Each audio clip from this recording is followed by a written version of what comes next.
day, ladies and gentlemen, and welcome to the TSNN's live webinar series. Today's webinar will discuss the interesting topic of what's hot and not about real-time location systems on a trade show floor. Our expert moderator and panelists will answer questions during the last 15 minutes of our webinar, so please join in. To submit a question or comment at any time during the webinar, please click on the Ask a Question button on the bottom of your screen. Simply type your message into the box and click on the Submit button. Alternatively, you can join the conversation and ask questions on Twitter, hashtag TSNNwebinar at any time. At this time, it is my pleasure to turn the floor over to your host, Ms. Arlene Shows, Marketing Manager for TSNN. Arlene, the floor is yours. Hello from everyone at TSNN and welcome. Today we're super lucky to have a very educated and tech-savvy group of speakers. They will help us gain an education on the importance of real-time location systems and why they are important on the trade show floor. This webinar will help event planners understand how these technologies work and how they can be used to create rich attendee experiences and improve events. Michelle Bruno will guide us through this engaging experience, so thanks for tuning in. It's always a pleasure and important to thank our sponsors, MCCA, Advantage Boston, and OnStream Media. They're the ones that continue to help us deliver these educational topics to you free of charge. All TSNN webinars are brought to you by OnStream Media, the leader in multimedia webinar and webcasting services. OnStream Media is a leading online service provider of corporate audio and web communications, including webinar and webcasting services. OnStream Media's innovative webinar platform, Visual Webcaster 4.0, allows event managers to easily produce, schedule, and invite attendees to highly interactive, live, and on-demand webinars that can be accessed via a desktop or mobile device. No downloads are ever required, and the solution can scale to support tens of thousands of attendees. The platform has been ranked #1 by top 10 reviews and is being used to power today's event. To learn more about OnStream's products, please visit onstreammedia.com. Another round of thanks goes out to Advantage Boston and the Massachusetts Convention Center Authority. They own and operate the Boston Convention and Exhibition Center and the Heinz Convention Center. I'm personally from the Boston area, and I can tell you firsthand that they represent all of the unique benefits and advantages of bringing an event here, including state-of-the-art facilities, first-class hotels, unique history, culture, and top-notch services, including free Wi-Fi throughout the BCEC and the Heinz. Now, allow me to introduce our moderator today, Michelle Bruno. She's an event industry blogger, including blogging for TSNN, a technology journalist, publisher of the Event Tech Brief, e-newsletter, and one of the judges of the EIBTM Technology Watch competition. Can't wait to get started. Michelle, the floor is yours. Thank you so much, Arlene. Just to let everyone know, we have a wonderful group of participants and panelists today. I'll be taking you through some of the information about some of the technologies that we'll be covering, but for the most part, they'll be sharing their knowledge with all of us, and at the very end, we'll be taking questions from the audience. So if you have any questions, please put them out on TSNN Webinar, hashtag TSNN Webinar on Twitter. First of all, I'd like to introduce the panelists that we have today with us. Iris Goldman is the founder of On Location Engagements, a location-aware content delivery technology startup. And Iris's background really comes from retail environments, educational exhibits, showrooms, theme parks, trade shows, and indoor-outdoor events, really from the experiential and exhibit fabrication and construction side. So her experience is really with technology is in installations that use various types of real-time location systems to enhance experience. We also have with us Dr. Jana Havinen, and he's coming to us from Finland. He has extensive research background from the University of Oulu in Finland. His team of researchers has investigated ambient magnetic field-based indoor positioning, first within mobile robotics and later in the context of mobile indoor positioning for humans. He's worked on that for several years and recently founded a company called Indoor Atlas. And Jana's going to take us through how that technology works a little bit later in our discussion. We also have with us Jacques Racine, dialing in from Montreal, Canada. He is the president and CEO of Sherpa Solutions, and he describes himself as a serial entrepreneur and innovator. And before starting with Sherpa, he was the CEO of Laser Registration Systems for 15 years, which he founded in 1989 at age 19. Within a few years, the company had expanded to a workforce of 90. Jacques has been a pioneer in registration, housing management, lead retrieval, webcasting, real-time positioning systems, and RFID. And finally, I have the pleasure of welcoming Steve Snyder, who is the CTO and CIO of the Massachusetts Convention Center Authority, and he's responsible for technology operations and capital budgets for 3 convention centers managed by the authority, including the Boston Convention and Exhibition Center, Hines Convention Center, and Boston Convention and Exhibition Center. Mass Mutual Center for the Hines Convention Center. I probably have messed that up, Steve, but you can clarify for us later. And I want to get started because there's really a lot to cover today. What we're going to be talking about really is the recent innovations in real-time location systems. I'm going to define for you what I think real-time location is. We're going to talk about the benefits and limitations of each technology, talk about use cases, how each stakeholder group, the organizers, the attendees, the sponsors are going to benefit from these technologies, and finally how it all comes together with Wi-Fi. And I think that, there's a lot of different definitions for real-time location. To me, it means the technology that at some level enhances locating objects and people on the trade show floor. And in some cases, it is the technology behind creating the maps and the floor plans. And in other situations, it is really, we're talking about the software that utilizes the beacons and RFID systems and radio technology that enables us to locate people and objects on the trade show floor. I mean, this definition that you're looking for here is sort of a mishmash of what I pulled off of Wikipedia, but essentially it's the way that we're grabbing these different types of technologies and using them to locate people on the trade show floor and extract very relevant data as well as deliver some very interesting experiences to attendees and other participants in the group. So I want to first start talking about why trade show organizers should really have a deep interest in these location technologies.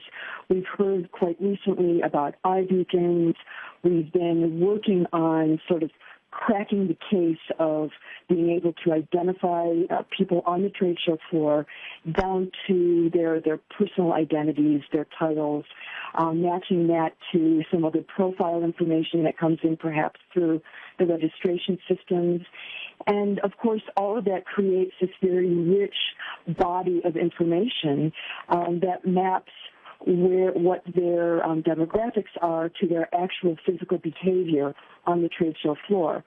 So there's this very complete profile that emerges, this business intelligence that trade show organizers can use to change programming from year to year of their events, make enhancements to what's going on the trade show floor, perhaps even their conference programs.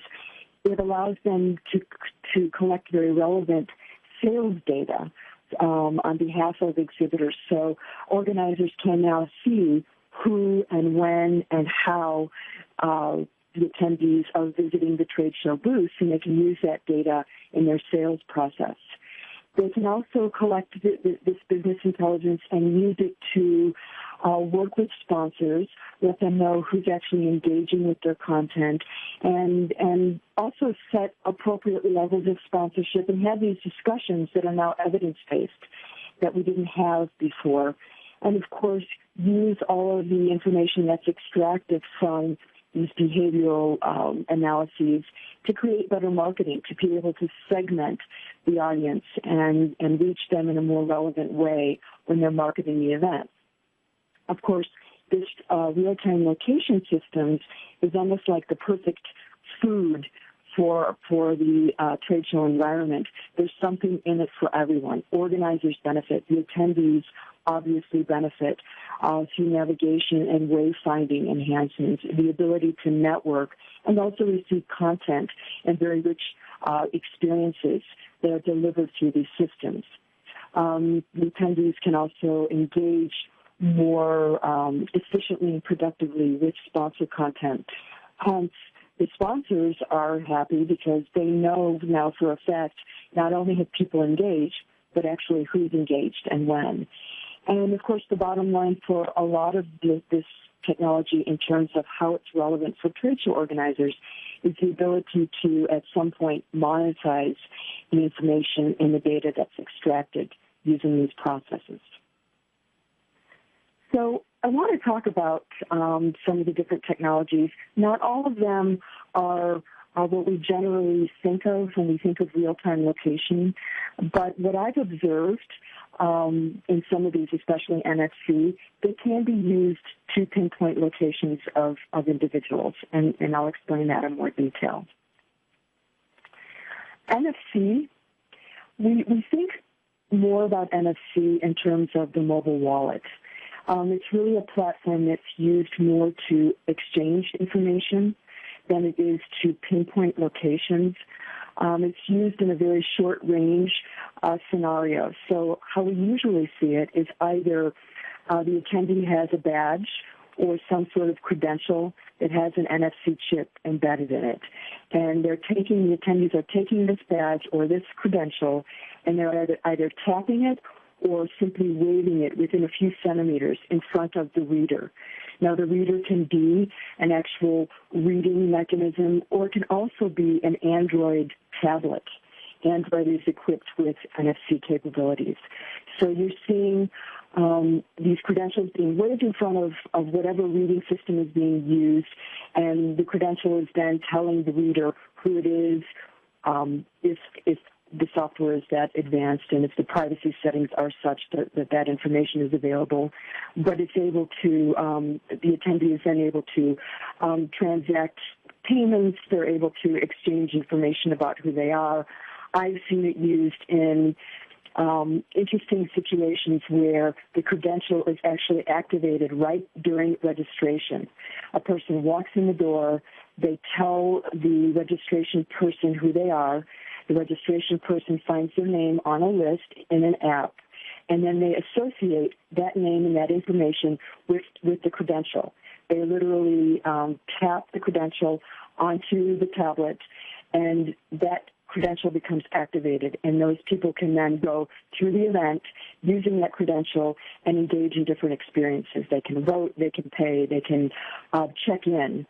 And it's a check-in mechanism that is very interesting for location, because in that way, when it's connected to a real-time cloud or a real-time back end, when that person checks in, then the organizer or whomever is monitoring the system can then see where their location is. So in that respect, NFC is being used for location systems. The next thing is RFID. And really, RFID and NFC are quite similar. There are two main differences, though. One is that the range for RFID is much longer. 15 feet, some say perhaps up to 20 or 30 feet. It involves using an RFID reader of some sort. And like NFC, you also need some sort of credential or badge with an embedded RFID chip. And the one outstanding feature of RFID in terms of the use case within trade shows is that RFID is being used in a very passive way. So with NFC, when you wave your credential in front of the reader, the attendee with the credential actually has to take some action. You have to literally do something, tap it, wave it in front of the reader. With RFID, that reading is taken without any action required on the part of the user, on the part of the attendee, which is very useful in a trade show booth scenario, for example, when you may have attendees going in and out of a booth, and some will check in, some will be captured, by the exhibitor, their credentials scanned, or there'll be an interaction with a live human being, but sometimes not. An individual can enter a booth, and if they have RFID, a reader and mechanism set up within the booth, that entrance and exit from the booth will be registered whether the attendee actually checks in or uses their credential or gets scanned or any of that stuff. So it doesn't require any action on the part of the user. Like NFC and RFID and a lot of the location technologies, depending on the software that's used, it can record the location of the individual. It records the dwell time, how long the person stays within the proximity of the reader. It creates a date stamp, so you know exactly when and the time and date that the person entered and exited from the area.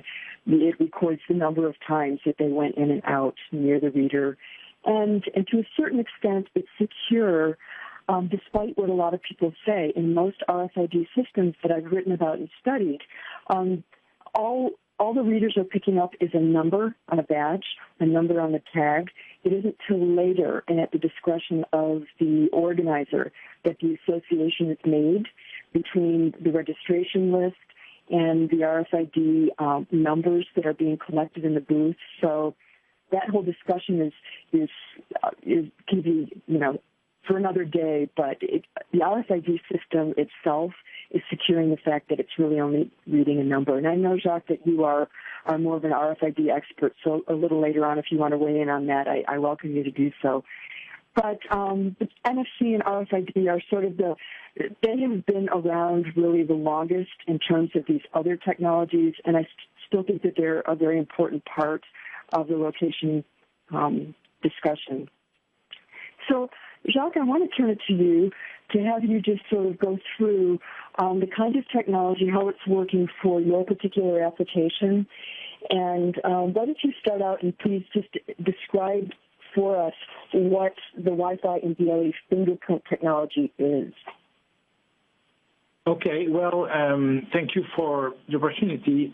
First of all, the main goal of the system is to provide venue-wide indoor positioning, locationing, wayfinding, and other types of features. So to achieve that, like we just recently provided the services to the hardware show with Reed at the LVCC and the JCK show. People who know these shows know that they are really huge. We covered in both cases just over 1.5 million square feet. We had to set up about 300 Bluetooth beacons, and the technology itself is quite simple. All the beacons on the floor and the Wi-Fi access points that are already set up by the venue, they transmit signals that we are able to build a database of. So we walk the show floor the night before, and every intersection we capture what is called a fingerprint. So we go everywhere. It took about 6 guys for 6 hours with 2 phones each. And then we build a database of all the fingerprints, and then this information is sent to the mobile apps that we build, and then we're able to provide wayfinding, people finding, and such all over the venue with about 6 feet of accuracy. there limits, obviously, in terms of the hardware and infrastructure, you have to actually have the either Wi-Fi enabled or BLE beacons being used throughout the venue. But are there limitations of that technology in terms of how you're using it?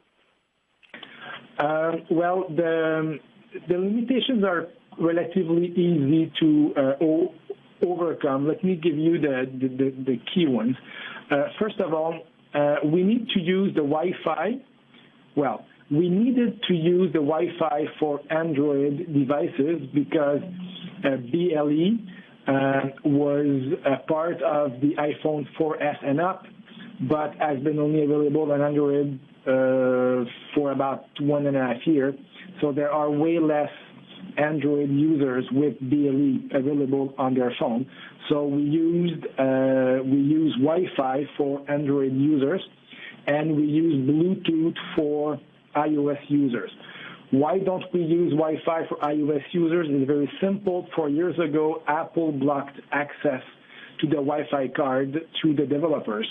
So that essentially killed completely the possibility of doing Wi-Fi positioning on iOS. So what's important, though, as well, is that, like we saw at the NHS and the JCK, about 70% of the Android users had a device with BLE. So down the road, we are planning to most likely phase out the Wi-Fi part. We're just going to save some time and some cost to our clients. So the key of it all is the density, okay? Whether it's a Bluetooth, a BLE beacon or a Wi-Fi access point, we need one every 50 to 80 feet, okay, depending on the setup. If it's a wide open space, we need less. If it's a more, if it's a space with lots of 10 by 10, we would need more. But so at Mandalay Bay and the LVCC, the density of access points was good, so we did not have to add a single one. We put our own Bluetooth, our own BLE beacons, and the only limitation there is that we need, again, one every 50 to 80 feet and a minimum of 8 feet of height. So we simply set them up on the pipe and drape with tie wraps. So it took 6 hours for 6 guys to do so. So it's quite simple. So tell me, if you could walk us through sort of the advantages and how all of the different stakeholders interact. What are they getting with this technology? The organizers, the attendees, sponsors, the exhibitors. What is it that you deliver to each of these groups? Okay. First of all, for the average attendee, it's extremely difficult to navigate these big shows. Reed did a survey 4 years ago after one of their smaller shows, and 68% of the people would say that they easily get lost. And it was a show about 1/3 the size of the NHS or the JCK. So just helping people save time, giving them the opportunity to locate themselves. We also provide wayfinding and turn by turn. So if they are near a booth and they want to go somewhere else, they can just pull the app, enter the booth number of the destination, and then the app will guide them step by step. Where is food? Where is the stage?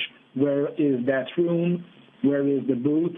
These are all the basic elements that we can help the attendees with.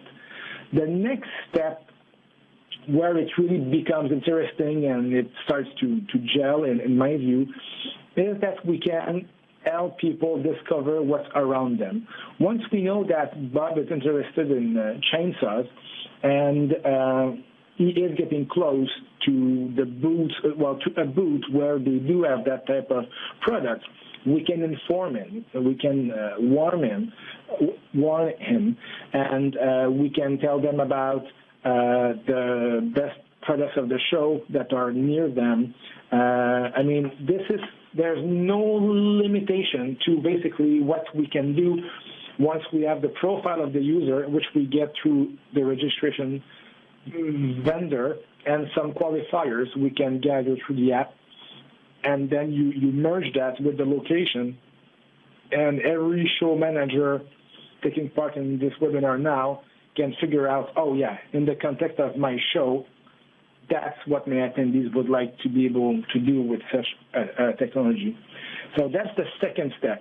And the third step, which we haven't done yet, we will start this fall, is really where we get to a whole different level, and it is the concept of people finding, okay? And Reed, again, just did a survey after the NHS and the GCK, and I was absolutely flabbergasted when I saw the result. 95% of the surveyed attendees indicated that if there was a feature to help them find someone, they would use it. So take an average show, 20,000 people, 30, 40, 50, okay? It's really difficult to find the people you would like to meet with, whether you are an attendee looking for your specific rep at a company, whether you are an attendee looking for another attendee, or a coworker. A lot of shows are visited by, the shows where a lot of product selection and buying takes place are visited by small groups of people, and then at some point, Bob, Jill, and Jane want to know where each other is, so they can regroup, go out for lunch, and share what they found. So that's extremely useful. And of course, the elephant in the room is to help exhibitors locate their key targets, to help them locate the key people they would like to meet with. Now, please be certain that the system is not designed so everyone can know where everybody is at all times. This would be absolutely counterproductive. The system is built around a chat system, so I would check if my friend John is at the show. Oh, he's there, and I would chat with him, and then we would mutually share our location on a case-per-case basis. And then the app will show you how to get to wherever you want to meet. So it's not a system built to help people stalk other people. It's to help remove all the noise and make it easier for one person to find these 6 people or 10 people or 20 that will make the show. So I think this is a good opportunity to actually ask you, Iris. You're using beacons as well, but you're using them in a different way. And I'm wondering if you could please start by explaining to us how the beacons in your platform work and your focus on content delivery as opposed to the other things that Jacques focusing on. Yeah, and Jack covered a lot of what I'm going to cover, so I'm just going to be repeating a little bit because it's 2 very complementary platforms. What is a beacon? Beacons are small battery-operated radios that transmit a signal. That signal is a unique ID that is picked up by an app-enabled mobile device. Mobile devices need to be equipped with BLE chip, low-energy Bluetooth, which all of the iOS devices in the last 2 years are equipped with them, including the computers themselves. Androids are as well, but there's, as you know, the operating system is not enabling the reading of a BLE radio as of yet. So the signal from the beacons is transmitted as often as few times a second. The beacon taps the mobile device on the shoulder, literally taps it because the app is enabled, and letting it know that the beacon is in close proximity, thus triggering action from the app, which continuously sniffs for beacons. So literally, the app-enabled is sniffing for beacons surrounding it. And once it sniffs, once it's within the range, as we dictate what that range is, that beacon is now detected and a connection is made. So once a beacon is identified within a specified distance to a point of interest or an object, the OLAY platform, our CMS platform, which is a cloud-based platform, is now starting to serve relevant content based on your specified distance from a point of interest or an object. OLAY, our platform, as I'm sure many will be, is a turnkey system. No IT team is required. It's a visual content management system that essentially allows you to design your digital augment to a physical space. We're all designers here, so the same way that you would design a physical environment, you will design a digital augment. So we talk about the on and off features. You've talked to me many times about the auto show sort of scenario and engagement zones. Sure. So let me take us to a very effective kind of use case that we demonstrate, actually. So if you were to go to an auto show and the association has, auto shows are managed by regional dealers. And the dealer association for a region always has an objective for the auto market within a region. So if the objective this year was to push and highlight hybrid cars, our system allows a beacon and content associated with beacon to be, quote unquote, tagged. So hybrid cars are going to be, or hybrid beaconed objects are going to be tagged specifically. So when a user comes to a show and chooses to only see hybrid cars, they're going to be taken on a hybrid tour.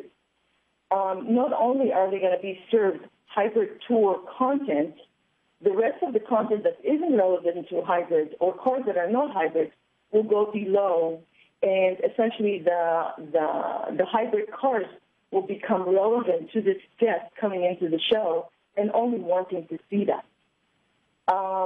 Again, that content is going to be served to them, and not only served to them based on their proximity to that specific car, they're going to be mapped. So all of the items that are tagged hybrid, or cars that are tagged hybrid, essentially, are going to come to the surface, are going to be highlighted, and you will be mapped. So there is it's not an exact mapping feature like that. It's more of within a proximity, the beacon that I'm closest to that is tagged hybrid will be flashing, and I'll know where I am within, I know my orientation and where I am within the hall, meaning I'm in the Toyota booth or I'm heading over to the BMW booth, because the beacon that's flashing and I'm closest to will change as I'm moving about the shop.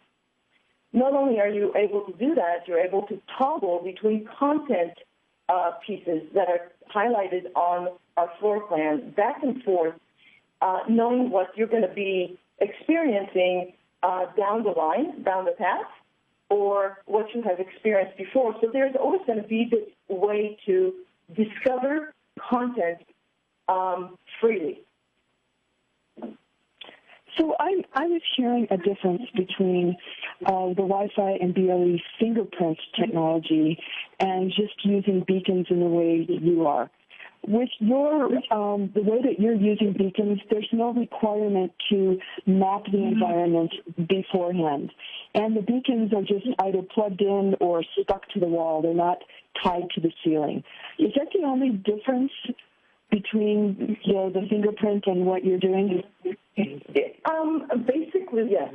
I am giving the ability to my clients to curate their own experiences by freely moving the beacons anywhere and everywhere they want. So essentially, walking with a beacon and replacing it is essentially walking with their content and placing it in a different location. It's immediate. So you have that freedom to move about and create your own content, and it's immediate. And that's basically how different we are. There's no fingerprinting or walking around the venue to record that fingerprint if necessary. The difference between us and the fingerprinting is that fingerprinting allows for the whole space to become quote-unquote live. So there's many more points of engagement that can be created, which is very unique. Now, going back to the auto show, which is very cool sampling, content can be changed immediately and also tagged differently.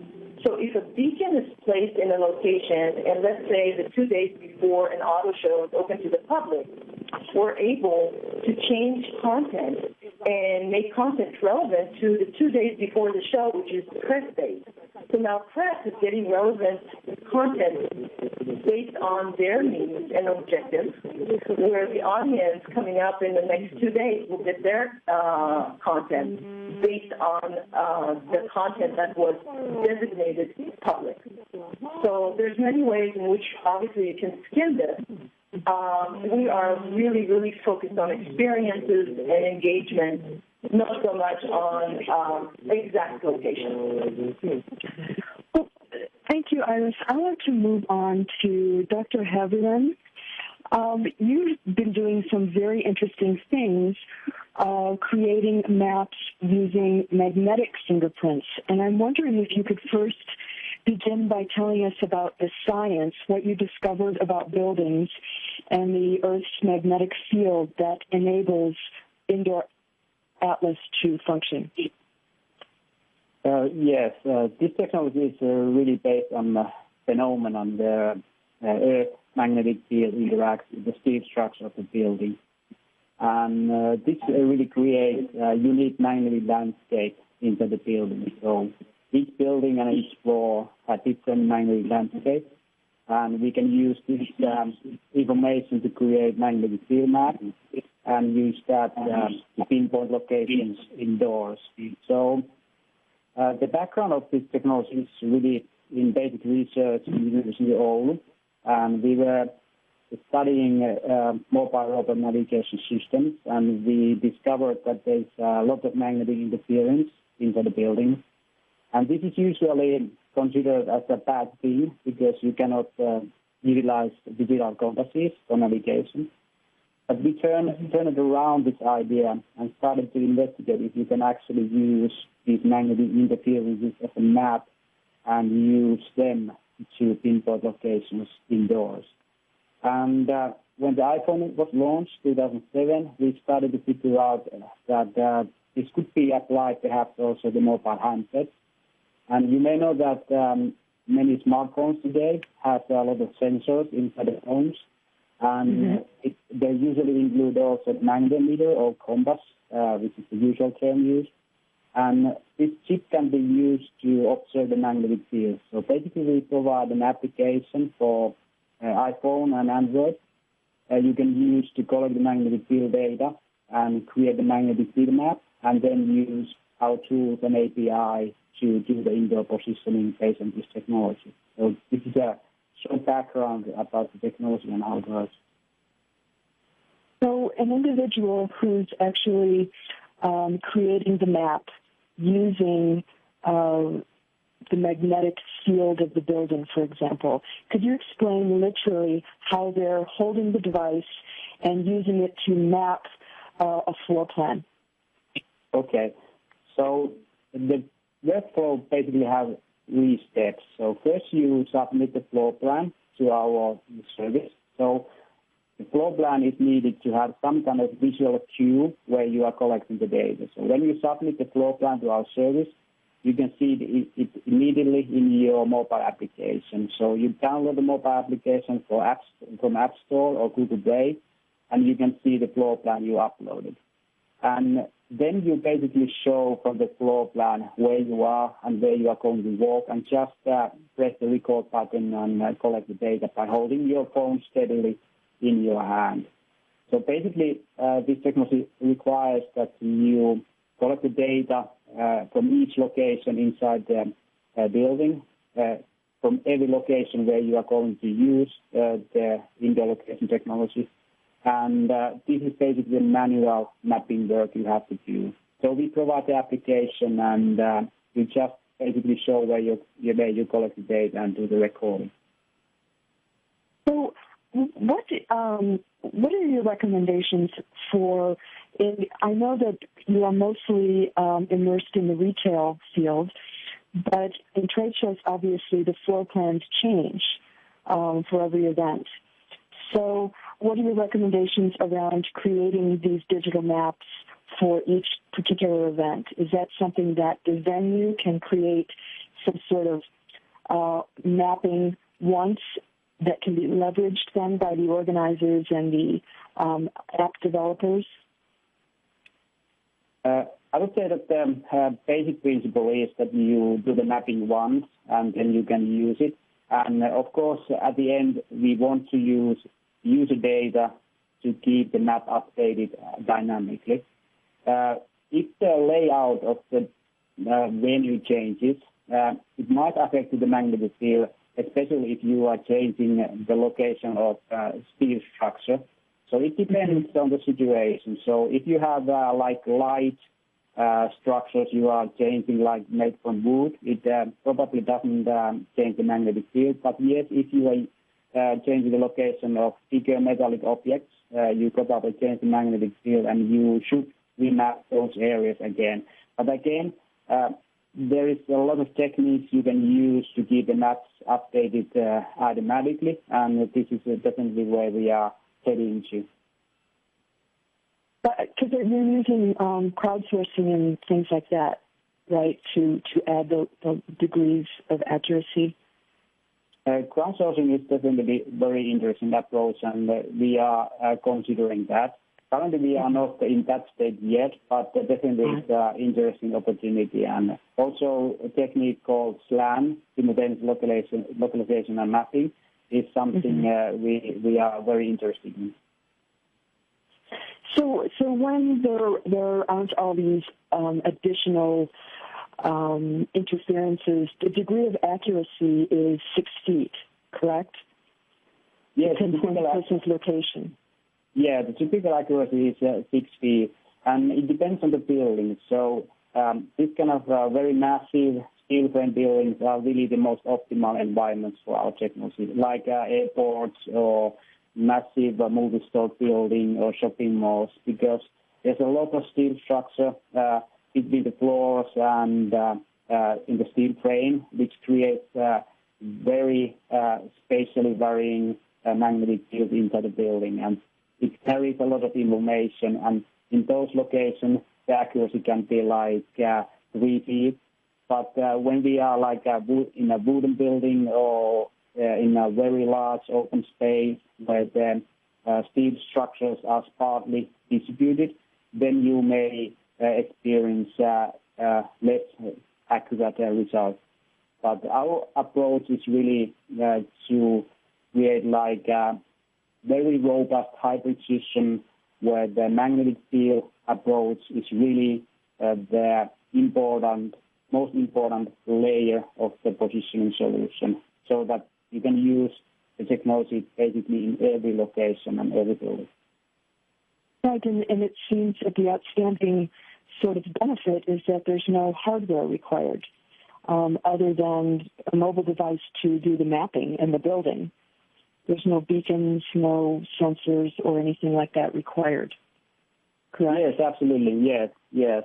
So basically, you don't have to install any hardware infrastructure. So we are using the magnetic landscape inside the building, and it's basically there already. So you don't have to install it in any way, and it's created by the building itself. So this is, of course, one of the most important benefits of this technology. But we also use other information sources if they are available. So if there is some Wi-Fi access points or perhaps Bluetooth beacons, we can also utilize those to initialize the system. But the basic the benefit of this technology is that you can get optimal performance with less hardware and even without the hardware at all. And of course, other benefits are that, this is basically software-only solution, which is a great thing for the software developers and application developers. So this can potentially create a great developer ecosystem around this technology. It's also first this kind of true self-serve global cloud-based solution for indoor positioning, and it works on both platforms, Android and iOS.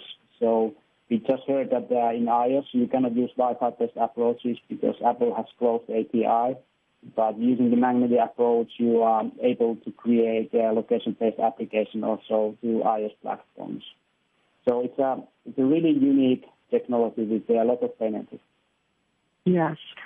So one of the I'm going to move on to Steve now, because one of the sort of linchpins for a lot of this technology is, of course, the availability of Wi-Fi.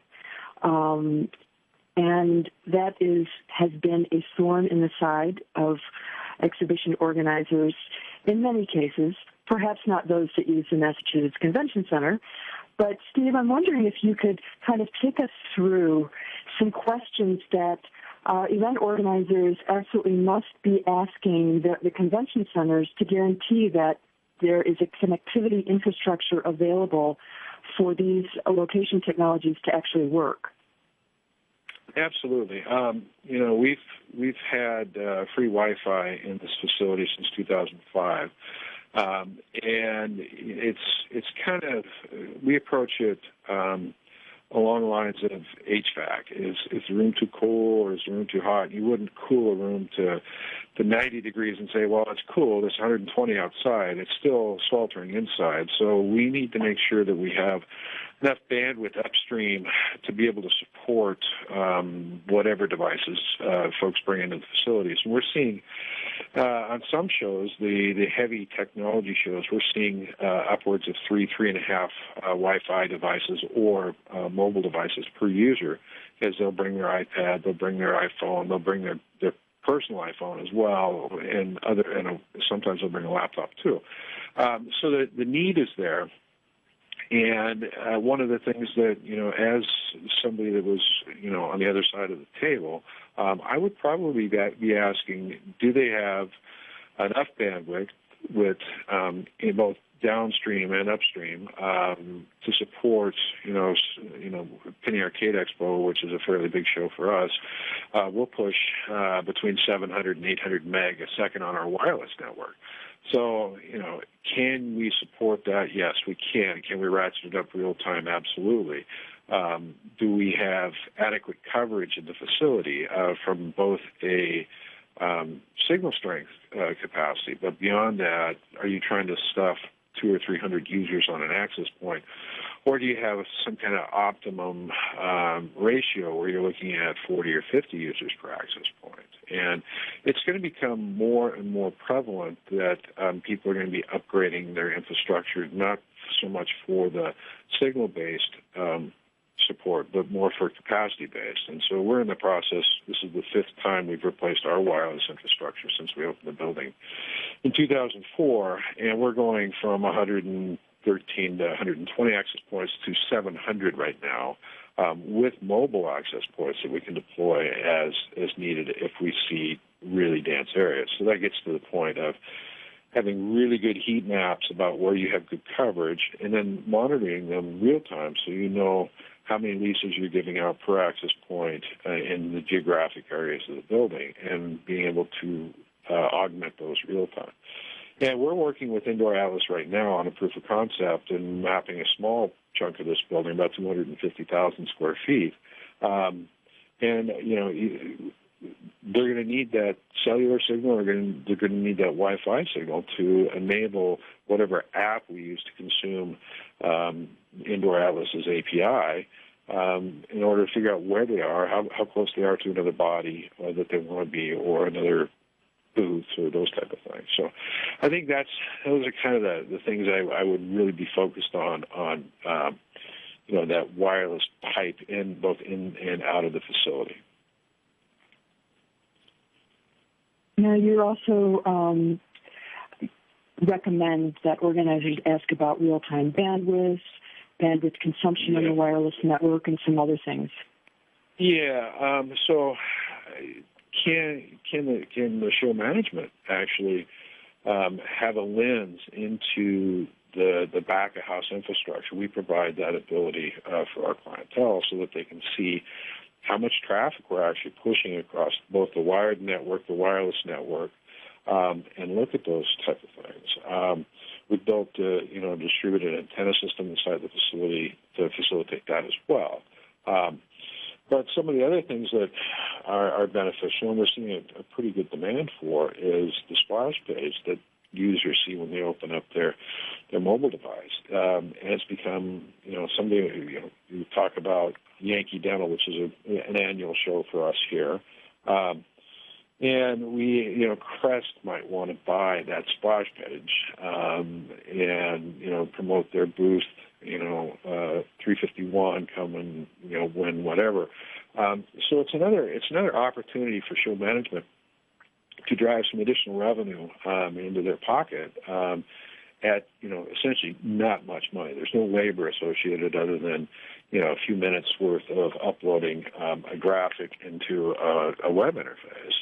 So those are the type of things that we should be thinking about when we're looking at that. Also, are you paying for wireless in certain areas of the building and not in others? Is it free throughout the facility? We happen to be free, and I'm biased that way.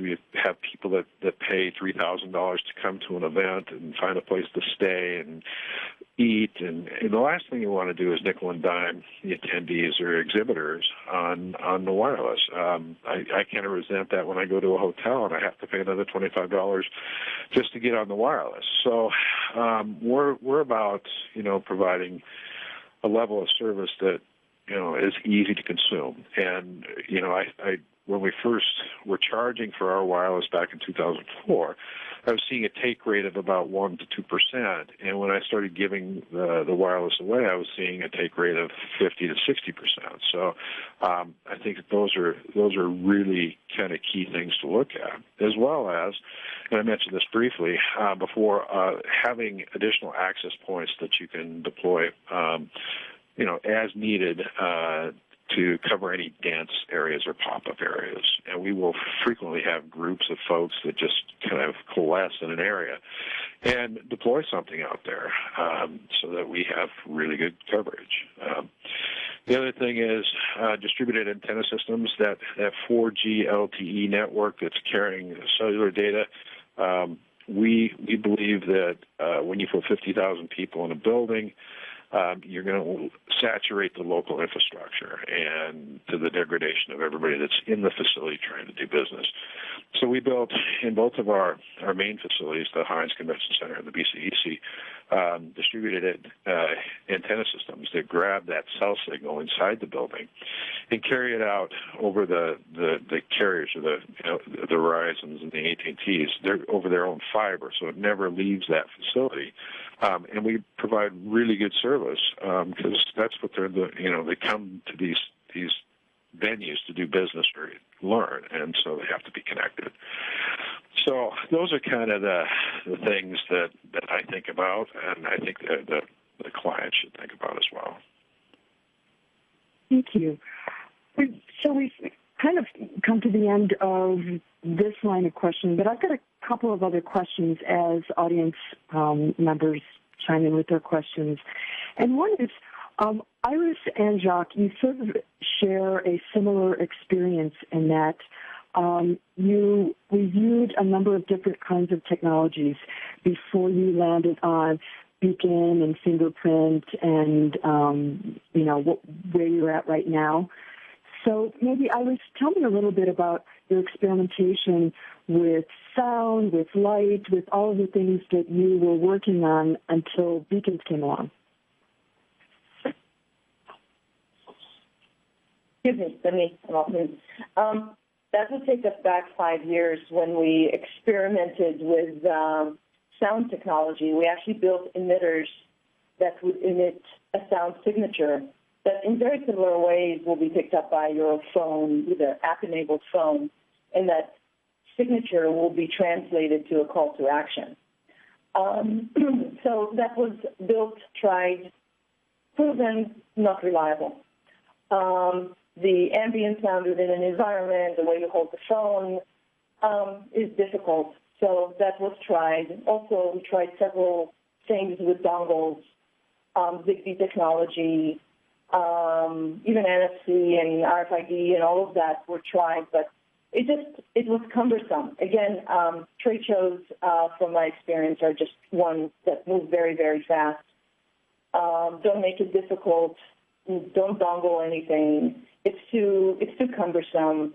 It's not cost effective. So we were very lucky that 2 years ago Apple kind of redirected its thinking, and shortwave radio signal was pretty much part of the whole ecosystem of their smartphones and even all of their iDevices. So it was a complete redirect. So what we do now is we have a nice proprietary beacon for the iDevices, and also we have a dual-mode beacon now that not only is a BLE for iDevices, but we have a Wi-Fi beacon combination that essentially can serve the Android Windows world. So for now, it's been a long process, but we're ready for deployment. It's a long road, but we're ready for changes. So our content management system really sits on top of technology. So any technology changes that occurs in the future is going to affect us in a way that we rethink the connectivity model, but the content management system is the one that's going to shine at the end